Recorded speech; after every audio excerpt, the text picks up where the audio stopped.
కాసేపట్లో సత్తుపల్లిలో BRS working president KTR పర్యటించనున్నారు. సిద్ధారం రోడ్డులోని ఎంఆర్ గార్డెన్స్లో ఏర్పాటు చేసిన సభలో బీఆర్ఎస్ సభ్యత్వ నమోదు, ఎస్ఐఆర్పై పార్టీ శ్రేణులకు అవగాహన కల్పించనున్నారు.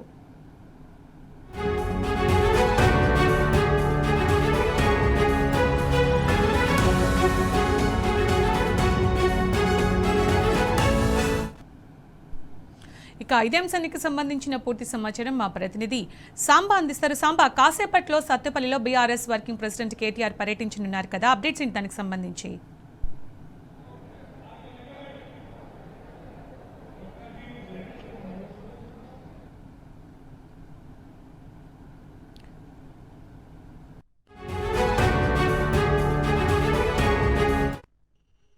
పర్యటన చేస్తూ పార్టీ శ్రేణులు ఉత్సాహపరిచేటువంటి కార్యక్రమాన్ని శ్రీకారం చుట్టారు. అట్లాగే సర్ అంటే ఏమిటి, దాన్ని స్పెషల్ ఇంటెన్సివ్ రివిజన్ లో చేస్తున్నటువంటి పద్ధతి ఏంటనేటువంటి విషయాన్ని కార్యకర్తలకు అవగాహన కల్పిస్తూ పార్టీ నిర్మాణం పైన కూడా బీఆర్ఎస్ పార్టీ దృష్టి పెట్టింది.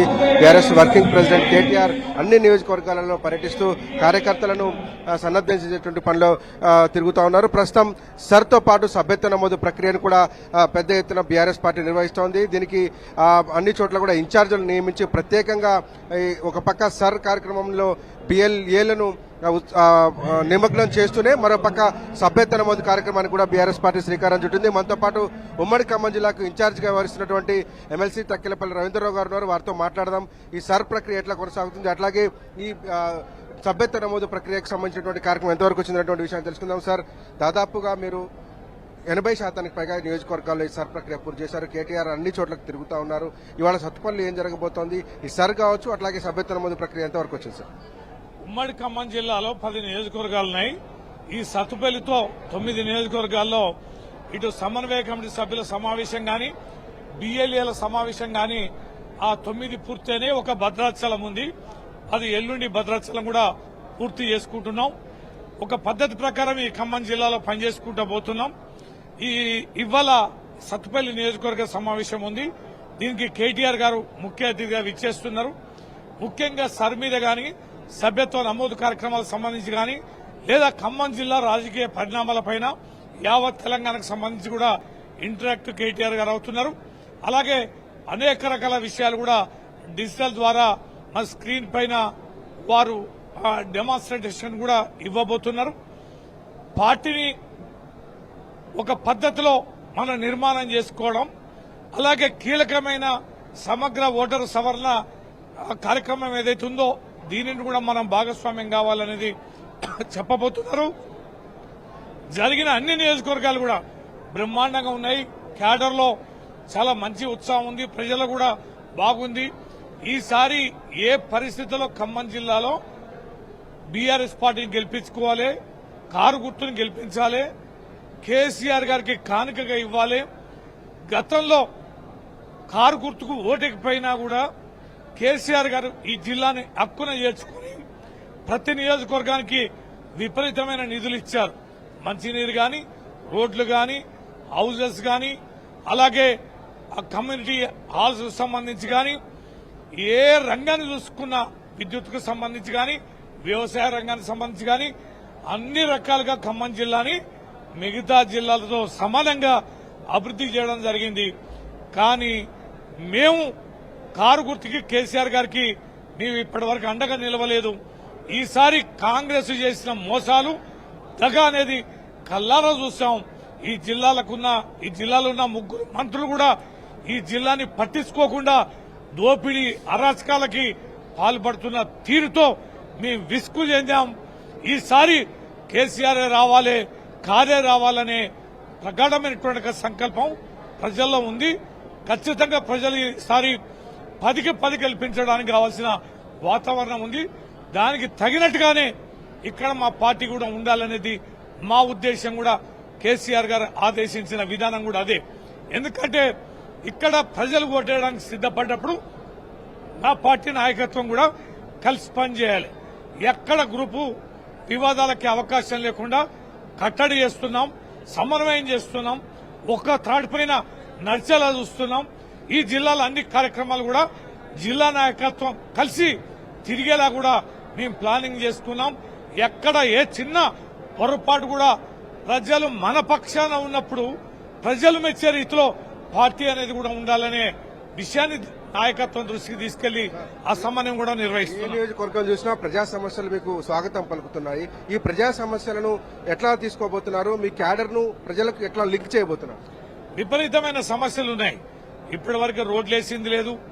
కరెంటు సమస్య కూడా చాలా తీవ్రంగా ఉంది. మంచినీటి సమస్య తీవ్రంగా ఉంది. ఇదంతా అటవీ ప్రాంతం. ఈ అటవీ ప్రాంతంలో 4.5 లక్షల పొడు పట్టా భూములు ఇచ్చినాం. హైయెస్ట్ ఖమ్మం జిల్లానే అత్యధికంగా ఇచ్చాం. వాళ్ళకి మరి రైతు భరోసా రావడం లేదు. అలాగే విత్తనాలు సరిగా ఇవ్వడం లేదు. ఎరువులకు సంబంధించి గోసపడుతున్నారు. పంటల కొనుగోలుకు సంబంధించి కూడా బాగా రైతుల్ని గోసపుచ్చుకున్నారు. విత్తనాల సరఫరా సరిగా లేదు. సీతారామ ప్రాజెక్టు కూడా మరి కొద్దిలో మిగిలిపోయింది. దానికి నిధుల కేటాయింపు లేదు. ఇరిగేషన్ సంబంధించి సాగునీరు సంబంధించి కూడా ఏ రకమైన ప్రయత్నం లేదు. మిషన్ భగీరథ ద్వారా మొత్తం రెడీ చేసి పెట్టిన మిషన్ భగీరథ నీళ్లు ఇవ్వడానికి కూడా వీళ్ళు సరైనటువంటి అప్రమత్తంగా లేరు. కాబట్టి ప్రజలకు సంబంధించి పెన్షన్లు గాని పెంచుతామన్న పెన్షన్లు గాని ఇస్తామన్న తులం బంగారం గాని ఇస్తామన్న 2,500 గాని ఇచ్చిన హామీలు అమలు పరచపోక గత ప్రభుత్వం ఇచ్చిన వాటిని కూడా తుంగలో దొక్కుతున్నారు. ఈ జిల్లాలో చాలా మంది ట్రైబ్స్ ఉన్నారు. రెసిడెన్షియల్ స్కూల్స్ ఉన్నాయి. అవన్నీ కూడా సక్రమంగా నడవడం లేదు. గిరిజనులకు కీలకమైంది వైద్యం. హాస్పిటల్లో కూడా వైద్యుల కొరత ఉంది. అదే రకంగా మెడిసిన్స్ కూడా అందుబాటులో లేరు. డాక్టర్లు అందుబాటులో లేరు. ప్రజలు వైద్య రంగంలో సంబంధించి కూడా చాలా ఇబ్బంది పడుతున్నారు.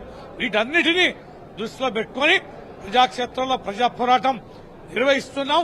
ప్రజల పక్షాన ఉంటున్నాం. పార్టీగా ప్రతిపక్ష పార్టీగా ఎక్కడ కూడా ఏమర్పాటుగా లేవు. ఈ జిల్లాలో సింగరేణి సమస్య కూడా చాలా కీలకమైంది. విపరీతమైన దోపిడీ జరుగుతోంది. బొగ్గు కన్లు ఈ జిల్లాలో చాలా నియోజకవర్గాలు ఉన్నాయి. ఆ సింగరేణి దోపిడీ గాని సింగరేణి ఉద్యోగులకు చేస్తున్న దగాని కూడా మేము ఎక్కడికక్కడికి ఎండగడుతున్నాం. నిన్న కొత్తగూడలో సింగరేణి కార్మికులకు సంబంధించి హరీష్ రావు గారు పెద్ద మీటింగ్ పెట్టి మొత్తం కూడా వారు డిజిటల్ ద్వారా మొత్తం వివరించడం జరిగింది. కేసీఆర్ గారి 10 ఏళ్ల కాలంలో ఖమ్మం జిల్లా అంటే అభివృద్ది పేర్లు బయటకు వచ్చేసారు. సీతారామ కావచ్చు, మెడికల్ కాలేజీలు కావచ్చు, కలెక్టరేట్ కావచ్చు.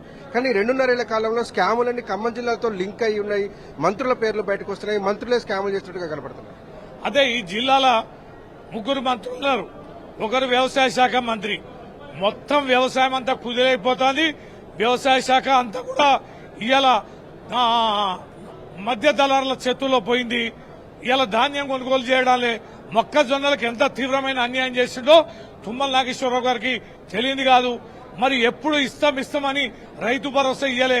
మొన్ననైతే వానాకాలంకైతే ఒక్కసారి 1 ఎకరా ఇచ్చిండు.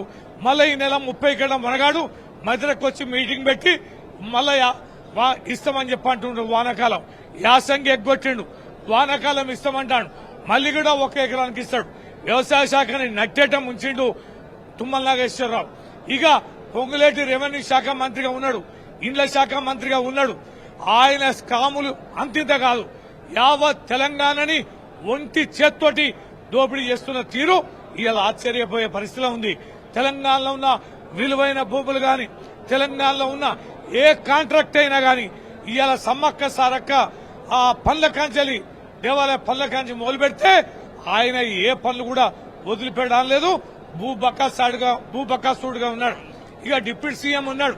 ఇక బట్టి గారు విత్తన శాఖ మంత్రి, ఎలక్ట్రిసిటీ శాఖ మంత్రి. అక్కడ కూడా అదే పరిస్థితి ఉన్నది. మేము నిన్న మధురలో మీటింగ్ పెడితే 3 సార్లు ఒక మీటింగ్ లోనే కరెంటు పోయింది. రోడ్లు లేవు, అభివృద్ధి లేదు, కమ్యూనిటీ హాల్స్ లేవు, మంచినీళ్లు లేవు, కరెంటు ట్రాన్స్ఫారాలు వెళ్లిపోతుంటే కూడా పట్టించుకోలేని పరిస్థితి ఉంది. బట్టి గారిది మరి ఘోరంగా ఆ నియోజకవర్గం పర్సంటేజీలు మంత్రిగా ఉన్నారు. భార్యాభర్తలు ఇద్దరు చేస్తున్న దోపిడీని చాలా తీవ్రంగా ఈ జిల్లాలో ఖండిస్తున్నారు.